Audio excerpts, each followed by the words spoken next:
এই তিনবার তারা ক্ষমতায় এসে বাংলাদেশকে ছুপ ছুপ আর খাড়ি খাড়ি লাশ উপহার দিয়েছে। 96 সালে ক্ষমতায় আসার আগে হাত জোড় করে তারা জনগণের কাছে ক্ষমা চেয়েছিলেন। অতীতে আমাদের দল বাংলাদেশের জনগণের সাথে যে অন্যায় আচরণ করেছে, যে জুলুম করেছে, আমরা বিনা শর্তে মাপ চাই। একটিবারের জন্য আমাদেরকে আপনারা ক্ষমতায় দিন। আমরা ভালো হয়ে গেছি, এখন দেশের জন্য ভালো কিছু করতে চাই। হাতে তসবি ছিল, মাথায় ঘুমটা ছিল। জনগণ সহজ সরলভাবে ধারণা করেছিল তাদের মানসিকতার পরিবর্তন হয়েছে, কিন্তু না। যখনই তারা মসনদে বসলেন, তারা আপন রূপে আত্মপ্রকাশ করলেন।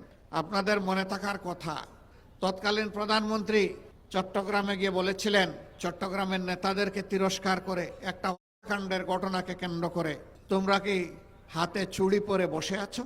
তিনি ঘোষণা দিয়েছিলেন, আর যদি আমার দলের একটা মানুষকে হত্যা করা হয় তাহলে তার বিনিময়ে 10টা লাশ ফেলে দিতে হবে।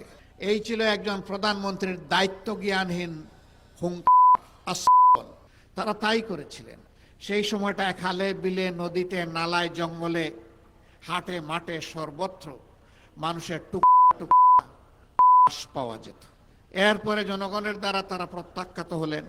আবার অস্থিতিশীল পরিবেশ সৃষ্টি করে 2006 সালের 28 অক্টোবর প্রকাশ্য দিবালুকে পল্টন মোড়ে সাপকে যেভাবে হয় সেইভাবে লগি বৈঠা দিয়ে মানুষ করা হলো। এমনকি বিশ্ব বিবেক আর মানবতাকে লজ্জা দিয়ে সেদিন মাটিতে পড়ে যাওয়া নিজ শরীরের উপর উঠে তারা লাফি নাচানাচি করেছিল। এরা কোন প্রজাতি? এরা কি আসলেই মানুষ প্রজাতি? পশুও এরকম আচরণ করে না। তারা তাই করেছিলেন। সেদিন টেলিভিশনের সামনে বসে থাকা শিশুরা চিৎকার দিয়ে অনেকে বেহুশ হয়ে পড়েছিল। দেশ বিদেশ থেকে ধিক্কার জানানো হয়েছিল, কিন্তু না, তারা এর মধ্য দিয়ে জানান দিয়েছিল আগামীতে চলে বলে কৌশলে আমরা ক্ষমতায় যাবই, আর আমরা ক্ষমতায় গিয়ে যা করব আজকে তার একটা রিহার্সেল দেখালাম বিশ্ববাসী। সেই তারা ক্ষমতায় এসে বিডিআরের পিলখানায় হত্যাকাণ্ড থেকে শুরু করে জামাতে ইসলামীর সম্মানিত নেতৃবৃন্দকে হত্যা করার মধ্য দিয়ে তারা যে রাজত্ব কায়েম করেছিলেন, আমরা তার বিভিন্ন চেহারা শাপলা চত্বরেও দেখেছি, আমরা বাংলাদেশের সর্বত্র দেখেছি। এমন কোন জনপদ নেই যেখানে তাদের হাতে মানুষ হয়নি। এমন কোন জনপদ খুঁজে পাওয়া যাবে না আমাদের মাদের ইজ্জত তাদের হাতে যেখানে লুণ্ঠিত হয় নাই। একটা প্রতীকে ভোট দেওয়ার অপরাধে নোয়াখালীর সুবর্ণচরে আমার একজন মায়ের কি অবস্থা হয়েছিল, 18 কোটি মানুষ তার সাক্ষী। 5 আগস্টের পরিবর্তনের পর সেই পরিবারে গিয়েছিলাম। ওদের কথা শুনে আমরা আমাদের বুক সামলাতে পারিনি। বলবেন এর আগে যাননি কেন? এর আগে যাওয়ার কোনো পরিবেশ আমাদের জন্য ছিল না। আমরা যখনই পরিবেশ পেয়েছি তখনই তাদের কাছে ছুটে গিয়েছি। তাদের দুঃখ কষ্ট, তাদের ব্যথা বেদনা আমরা দূর করতে পারবো না, কিন্তু তাদের দুঃখ কষ্টের অংশীদার হওয়া ছিল আমাদের নাগরিক দায়িত্ব। আমরা সেই অংশীদারিত্ব শুধু নিয়েছি। সম্মানিত বন্ধুগণ, এই যে আয়নাগড়ার রাজনীতি শুরু হলো, শেষ পর্যন্ত তার পরিণতি ভোগ করে তারা 5ই আগস্ট বাংলাদেশ থেকে পালিয়ে গেল। এক চোর মরার আগে বলল, দেখো আমি ঘরে ঘরে চুরি করে তোমাদের বড় ক্ষতি করেছি, কষ্ট দিয়েছি। আমাকে তো সেইভাবে দেশের প্রশাসন শাস্তি দেয় নাই, কিন্তু আমি শাস্তি পেয়ে দুনিয়া থেকে বিদায় নিতে চাই, অথবা বিদায় নেওয়ার পরে শাস্তি নিয়ে আমি হাসরের ময়দানে হাজির হতে চাই। সেদিন যেন আমার শাস্তিটা কিছু লাঘব হয়।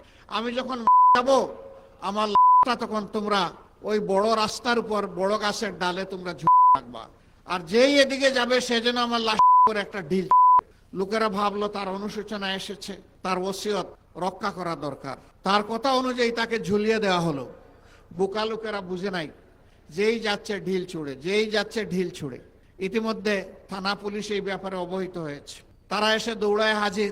এই অবস্থা দেখে তারা শয়ে শয়ে পুলিশ গোটা গ্রাম এলাকা ঘেরাও করে পুরুষদেরকে গ্রেফতার করতে শুরু করলো। তখন জনগণ বুঝতে পারলো ধূর্ত চোর কি কারণে আমাদেরকে এই ওসিয়ত করেছিল। ও আগেও আমাদেরকে কষ্ট দিয়েছে, পরেও আমাদেরকে কষ্ট দিতে চেয়েছিল। ফেরেশতারা পালিয়ে গিয়ে দেশের মানুষকে কি শান্তি দিচ্ছে?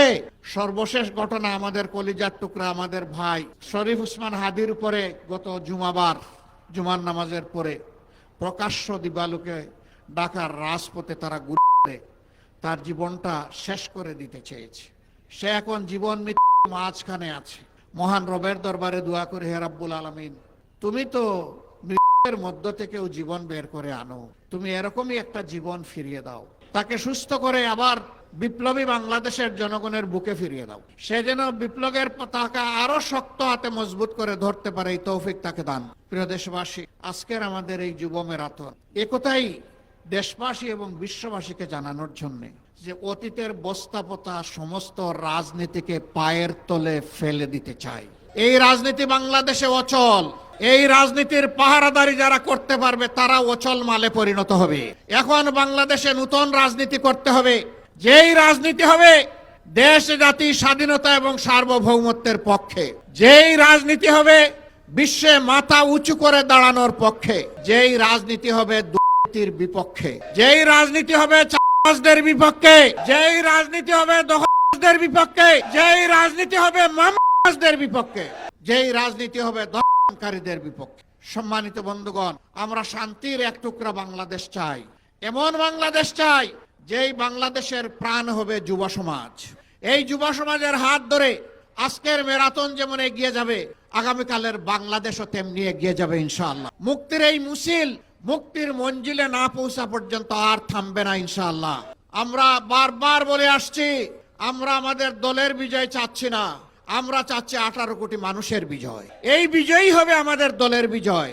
18 কোটি মানুষের বিজয় হিসাবে যা চিহ্নিত হবে সেই বিজয়ের আমরা হব অংশীদার ইনশাআল্লাহ। আর এই বিজয়ের পথে বাধার যত দেয়াল তুলে দেয়া হবে, এই যুবকরা লাথি মেরে সমস্ত দেয়াল ভেঙে চুরমার করে দেবে ইনশাআল্লাহ।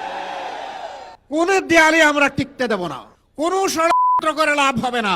কেউ যেন নিজেকে অতিরিক্ত দূর না ভাবেন। জনগণ এখন তার নিজের বুঝটা বুঝতে শিখেছে, কাউকে আর ছাড় দেওয়া হবে না। কোন কালো হাত সামনের দিকে এগিয়ে আসলে সেই কালো হাত জনগণ অবশ্যই দেবে। কালো টাকার বিনিময়ে মানুষকে কেনার দুঃসাহস দেখালে তাদের মুখে ছাই দেওয়া হবে। আগামীতে যে নির্বাচন ফেব্রুয়ারি মাসে অনুষ্ঠিত হবে 11 তারিখ 12 তারিখ, সেই নির্বাচনের মধ্য দিয়ে বাংলাদেশের নতুন ইতিহাসের মূলক উন্মোচন হবে ইনশাআল্লাহ। এই নির্বাচনে যুবক যুবা তরুণ তরুণী যারা প্রাপ্তবয়স্ক এবং যারা ভোটার দেশে বিদেশে, তাদের ভোট নিয়ে কেউ যেন কোনো ধরনের কারিগরি এবং সিনেমিনি খেলার চেষ্টা না করেন ইনশাআল্লাহ। জনগণের সম্মিলিত প্রতিরোধের মুখে কোনো ষড়যন্ত্র থাকলে সব কিছু ভেসে যাবে। প্রশাসনের প্রতি আমাদের অনুরোধ, আপনাদের উপর রাষ্ট্রের যে দায়িত্ব অর্পিত হয়েছে সেই দায়িত্ব সুষ্ঠুভাবে পালন করুন। নির্বাচন সুষ্ঠুভাবে অনুষ্ঠানের জন্য এখন নির্বাচন কমিশনকে তাদের দায়িত্ব যথাযথভাবে পালন করতে হবে। আমরা তাদের কাছে কোনো আনুকূল্য চাই না, কিন্তু সাবধান করে দিচ্ছি, যদি কারো প্রতি সামান্য কোনো আনুকূল্য দেখানো হয় তা বরদাস্ত করা হবে না। আমরা চাই আপনারা আপনাদের শপথের আলোকে নিরপেক্ষভাবে সে দায়িত্ব পালন করুন। জনগণ যাদেরকে তাদের ভালোবাসা, তাদের সমর্থন এবং ভোট দিয়ে বরণ করে নেবে, আমরাও তাদেরকে বরণ করে নেব ইনশাআল্লাহ। কিন্তু জনগণের ভালোবাসাকে অপমানিত করে, উপেক্ষা করে বাঁকা রাস্তায় কেউ চলতে চাইলে সেই রাস্তা বন্ধ করে দেওয়া হবে। আসুন মুক্তির এই মিছিলে আমরা সবাই শরিক হই। জনজীবনে শান্তি সমৃদ্ধি ফিরে না আসা পর্যন্ত, ভালোবাসার একটি মানবিক সমাজ প্রতিষ্ঠা না হওয়া পর্যন্ত, তারুণ্যের দুর্বার গতির সমাজ প্রতিষ্ঠিত না হওয়া পর্যন্ত আমাদের ম্যারাথন অব্যাহত থাকবে।